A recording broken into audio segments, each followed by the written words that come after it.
Hey, Tim, welcome to the show. Thanks. It's great to be here. Yeah, I'm excited to have you on. Tell us who you are and what you do. Name is Tim Riddle, and I started a company about 6 years ago called Discover Blind Spots. It's a marketing agency. Weird name, I know, but it was inspired by a book I wrote about 7 or 8 years ago called Blind Spots: What You Don't See Can Hurt You. And although that was not a marketing book, it was a book about how do you eliminate blind spots in your life to kind of be all that you can be.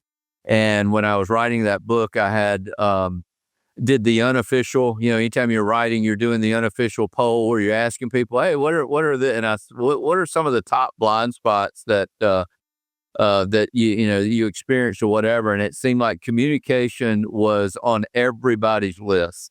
And so what came out of that was maybe there's a company here that we could help, businesses or organizations uncover blind spots in their marketing and messaging. And then it quickly dovetailed into our work solely with financial advisors. Yeah. Now, how did you start the agency? What made you go, I want to jump into the agency business? Maybe one day I'll write a book about this is not the way you're supposed to do it. When I started the business 6 years ago, it was obviously just me. And I just had a vision of, obviously at the beginning, it was if you were breathing and you had a little extra money, you were probably a viable candidate for us. Oh, yes. And I don't know. I felt like there was something, before my time on this earth was done. I remember standing in my kitchen and I said to my wife, I was going to change careers. And I was like, we have no client. Nobody knows what we're going to do. Nobody cares. Nobody wants to do business with us. But I don't think I can go to my grave and not at least try this. And she's always been a great trooper. She was like, I'm with you, whatever you want to do. And so it started, and, first client was, hey, can I do this for you for free? And you'll just say something nice about me. And the second client was, can I do something for like half price? And you say a little bit of nice things.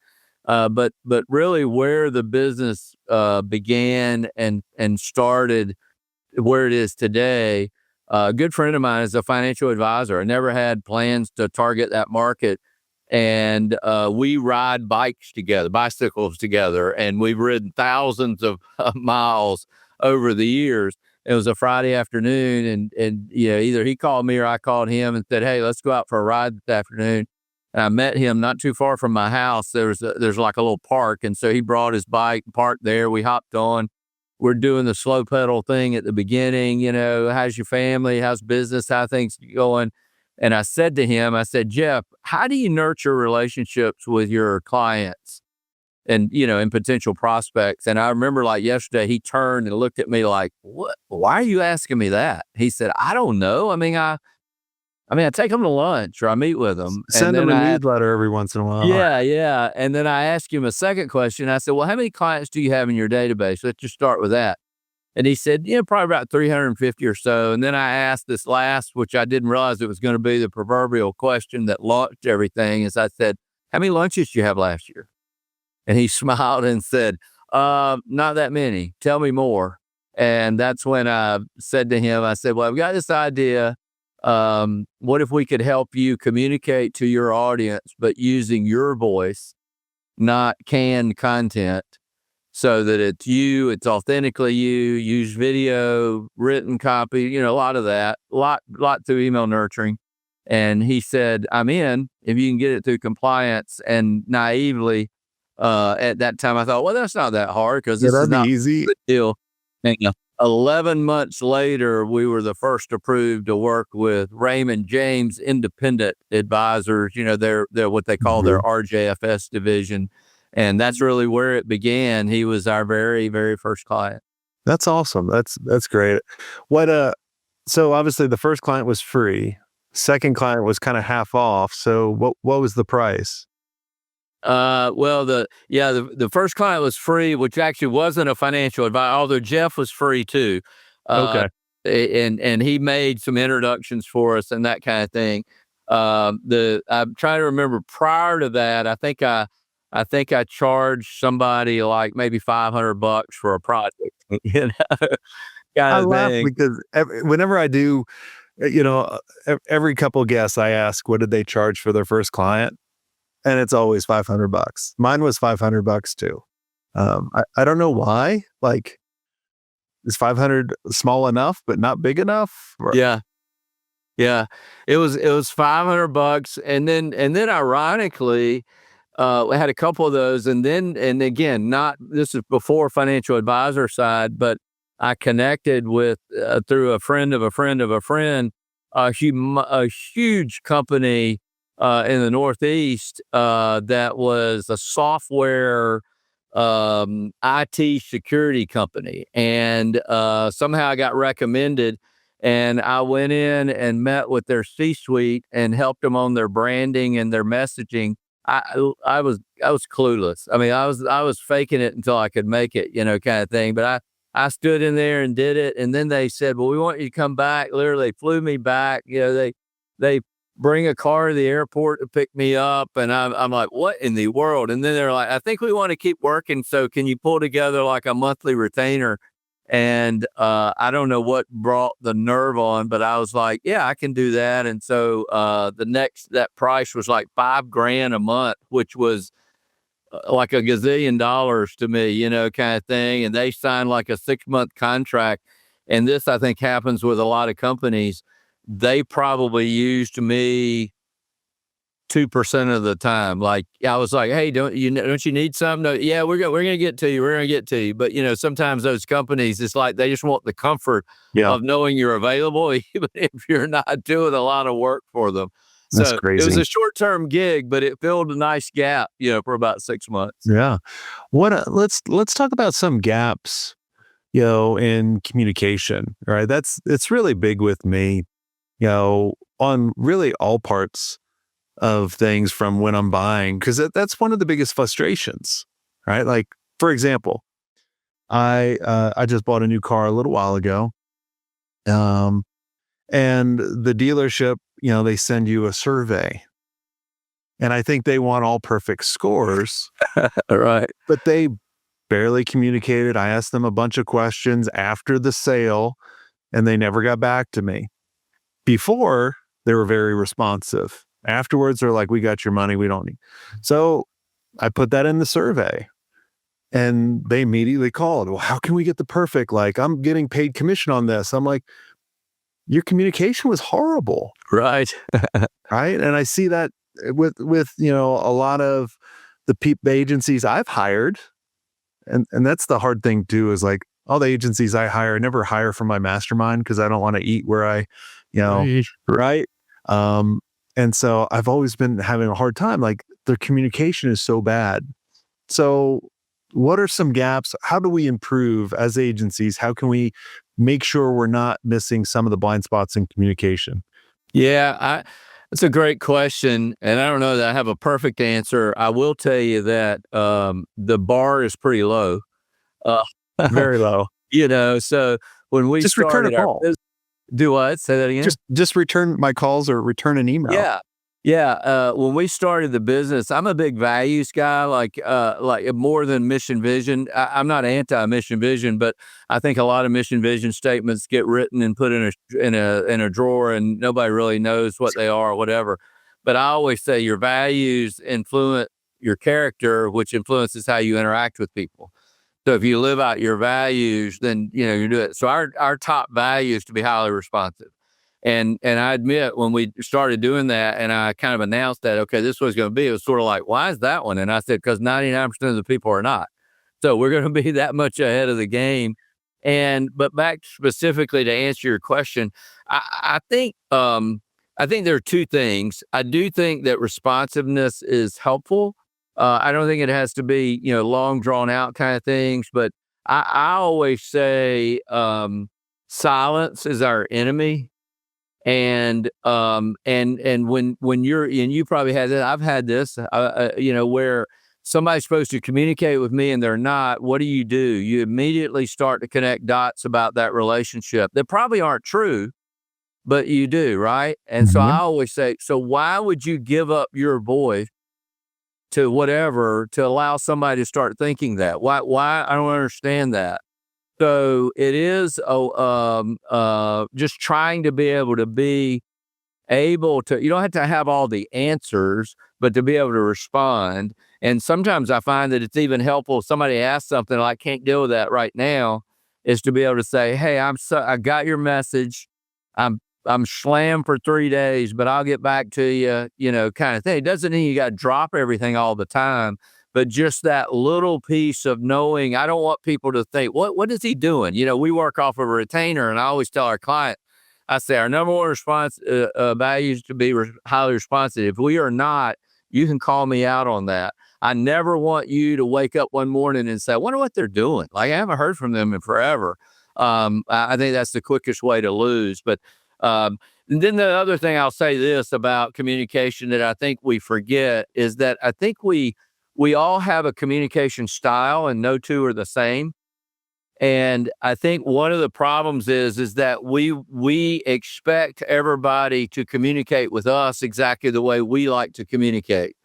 And so some of the things we've tried to do at the beginning when we on-ramp a new client is say, how's the best way to communicate with you? Are you a text person? Are you an email person? Are you a phone call person? We will adapt to you. You let us know. And I remember I had a friend one time who was a sales guy, and he was terrible at communication. And I realized I was beating my head against the wall. And I was like, wait a minute, I'm trying to make him be something he's not. So why don't I figure out what's his best mode of communicating? And that would lower my blood pressure because I can adapt. It's easier for me to adapt than try to make everybody adapt to my system. Yeah, I hired an agency many years ago, and this was before I had Slack. We do Slack for all our communities. And, Slack was probably rather new at this time. And they were like, all of our communication is going to be over Slack. Like, they forced me to do that. And I did not understand Slack. I hated it. Like, so I couldn't communicate. Like, so every time I had to ask a question or answer a question, I had to go on this platform that I had anxiety on, that I hated. Yep. Versus, like, if we were working with you, it'd be like, hey, like, I just like a phone call. Like, Yep. I'm not going to keep you on the phone for a half hour. If I have a question, I just want it answered in 2 minutes. And then I'll be like, cool. Thanks, Tim. Bye. Like people like just don't understand that. Like, I love I had Joey Coleman on the show a couple years ago, and he spoke at one of our events. And he talked about the first 100 days are so important. And asking how you want to be communicated in the onboarding is so important, because what clients are thinking when you're celebrating, clients are automatically going into buyer's remorse. Yep. Did I make the right decision? Did I make the wrong decision? And, like, for example, if an agency, like, I'm waiting for an agency to respond to me today on doing some ads for us because they said they'd have the plan. I don't have the plan yet. So if I don't get the plan today, I'd be like, well, great. They've already broken a promise. Right. And it gets pretty stressful. So, yeah, I mean, it's very simple. And as owners, like, we're all owners listening, we got to make sure, and I'm glad you said that's part of your core values. It's not like your company's core values, it's yours that are translated to everyone else's. So you should be evaluating all of your employees going, if responsiveness, which that's one of ours too, like, I always tell our community, like, if you ask me a question and you don't hear back from me in a day, I'm either dead or I didn't see it. So hit me up again. Right? Because I cannot stand that. Yeah. Yeah. Yeah. No, I agree. I totally agree. I think a lot of it is really common sense kind of stuff. And I'm kind of a big disc kind of, personality. I'm not, like, I've taken probably every personality inventory, I kind of find those intriguing, but the disc stuff I kind of like, because it doesn't say, oh, you're just this, or you're a combination of all those. And once you start doing it, you start to identify, oh, you're a high D. All right. So what does that mean? That means that I don't want to give you the 82-page document that has all the minor detail. But, oh, you're a high C. Well, you're that compliance kind of thing. I don't want to give you the bullets of here's the 4 things and that's it, kind of thing. So that's in the same vein of trying to adapt what's their style of receiving communication? Well, how much extra effort does it take me to just, put it in that style, and I get to the finish line quicker than me beating my head against the wall, frustrated that we're going back and forth because we're just not communicating in the right way. Yeah, if you send me an 80-page report, oh my gosh, I'm literally Right. going to be like, no. I'll probably try to put it in ChatGPT and be like, Yeah, summarize yeah, it, yeah. and then I'd probably still be bored by it. Yeah. Yeah. No, I hear Versus you. you just go jump on a phone and be like, all right, hey, we're doing this, this, this. This is what we're questionable. I'm like, yeah, go for it. Yeah, and those cues are not that. I mean, you can ask people that, but those cues are not that hard when you start to think that way. Like, even if I didn't ask you what's the best way to communicate, if you just pay attention, that's a little bit of our blind spot thing, this whole awareness thing. If you just pay attention, you pretty much can quickly figure out how somebody wants to be communicated to. If I send you 3 emails and you don't respond to anything, like you don't even say, got it, whatever, I'm pretty much know you're not an email person, you know? And, so and it's not like there's, 82 different things, I mean, it's either email, text, phone, or maybe social media, DM kind of deal. But usually you can round it out. You can kind of narrow it down by just being aware of the person you're talking to. Well, I think too, I mean, if we all start looking at what are the biggest frustrations in our industry that clients have, right? Like one of the, and I chat about this brand a lot on the podcast because I just like how they're reinventing everything. The Savannah Bananas, Oh, yeah, absolutely. Yep. right? Like Yep. what they're doing, they just go, what are all the frustrations around this? And then how do we eliminate them? And if we just started asking our team members, our leaders, asking ourselves, even asking our clients, what is your biggest frustration with this? And then see about how can we eliminate that? Oh my gosh. I mean, you're light years ahead of everybody else. You'll still have turnover and there'll still be problems. Like, whenever any members join our community, I always tell them, I'm like, look, we're going to solve your biggest challenge you're having now, but that's going to create more challenges. Right. Yeah. Like it's Yeah. never going to be perfect. Yeah. It's always just moving the ball a little bit, getting a little closer and all this kind of stuff. But I think if we look at just the basics, we try to overcomplicate things and we think there's a silver bullet. And it's just like, look, that's just not it. Yeah, I find, and then back to kind of communication thing, I find that, if you're a business owner and you got some sales in you, what you want to do? You want to sell, right? When we on ramp a new client, I have like a 2-hour session that we go through, and I have this big, massive mind map, and I ask them 1,000 questions about different things. So I try to do as little talking as I can, but I have an agenda, right? So in other words, we're going to do this and walk, and then we walk out of that with okay, here's our next 90-day action plan, because we don't want to be, kind of staring at each other's navels, 90 days from now, not getting anywhere. But recently, what I've started doing is when I get ready to do that, I start by saying, "Hey, let me just take a minute, and why don't you just tell me a little bit of your story, and just tell me a little bit about you." And so they start talking, and I found that makes the whole 2 hours go. Just I don't know. It just seems like it's kind of smooths things out. They get more relaxed. They don't feel like they're having to be put in a corner and forced to answer a question a certain way. It's just like, no rule. Tell me a little bit of your story. And sometimes they'll do it in 5 minutes, and sometimes they'll do it in 30 minutes. And I just kind of let it go, but it just smooths the conversation point from that point forward. Well, I think the reason why that works is people want to be heard and they don't want to be talking to. And too many agencies, they don't listen. They don't ask the right questions and they just go this. And then the person's like, well, even though, let's say you have, like, you go after financial service, the industry, so you know everything about that. And probably within the first 5 minutes, you could go to them, hey, look, Jason, I know exactly what we need to do. But if you did that, they're not going to trust you. So Right. you need to sit back for 2 hours and kind of, you remember that show? I used to love it when I was really young, Columbo. You remember he was Oh, like an yeah. Yeah, for sure. investigator. He Yeah. always knew the answers, but he'd always act dumb and he'd ask the questions. Like, and I always learn when I watch that, I learn from him. I'm like, he already knows the answer. He just needs to help them come up with it.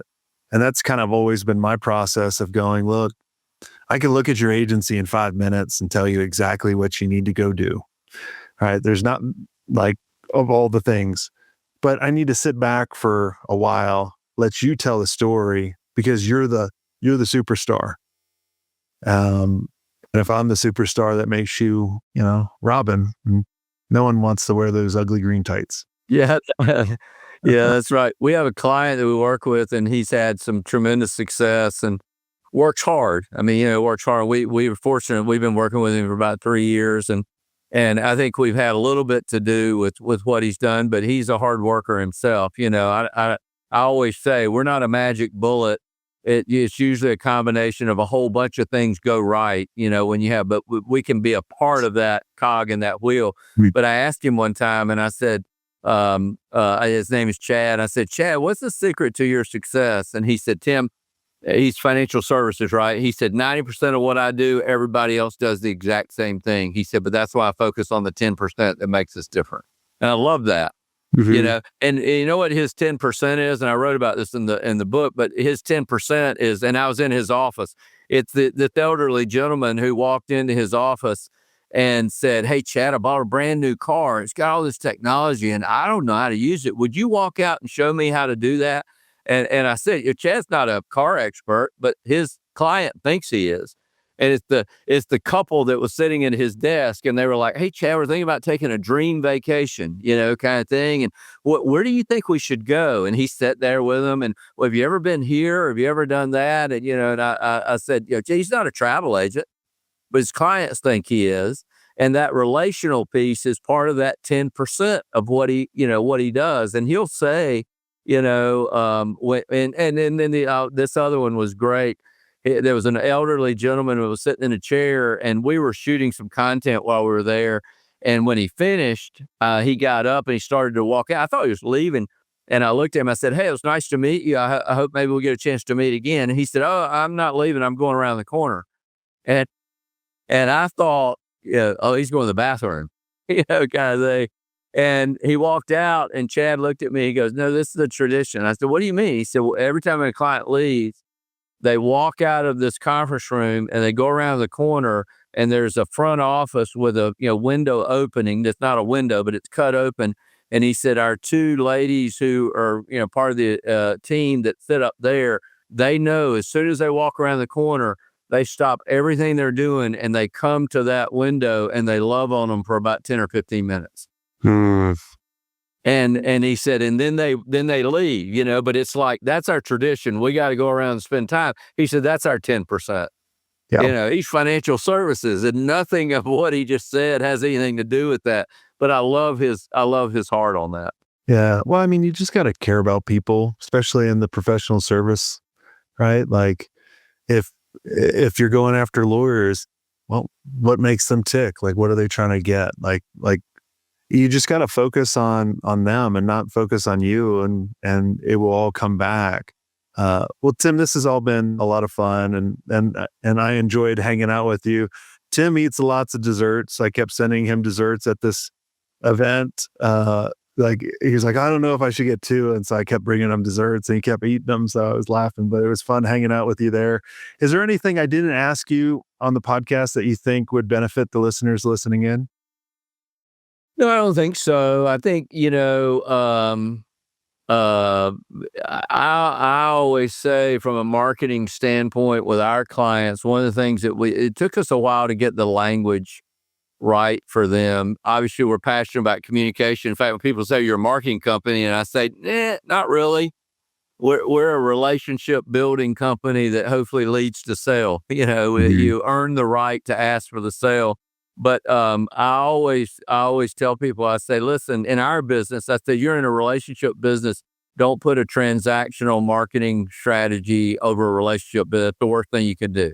Now, if you're selling a product and it's transaction, great, nothing wrong with that. But understand there are different levels of that, and figure out where you are and figure out what that right fit is. That helped us to kind of identify to not frustrate clients when when they'll say, okay, we hire you, we're going to triple our business in 90 days, right? I'm like, no, probably not. You need to go pay that money to somebody else and make that promise, because we're probably not your answer for that. Yeah, awesome.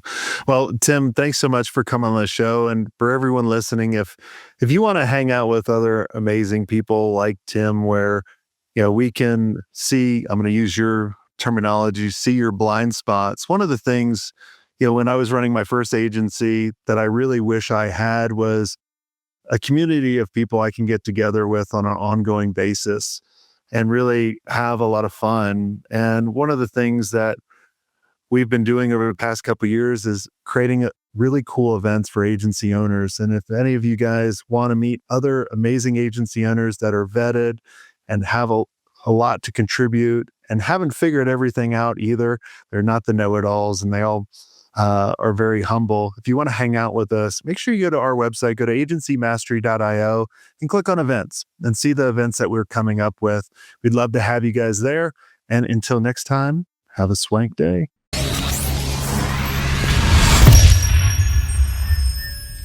I hope you enjoyed this content. If you want more content like this, make sure you click on the link on the screen or check out your most popular podcast platform where the full episode is there. And until next time, have a swank day. What are you doing? Go check it out. Click on the link. I'll see you soon.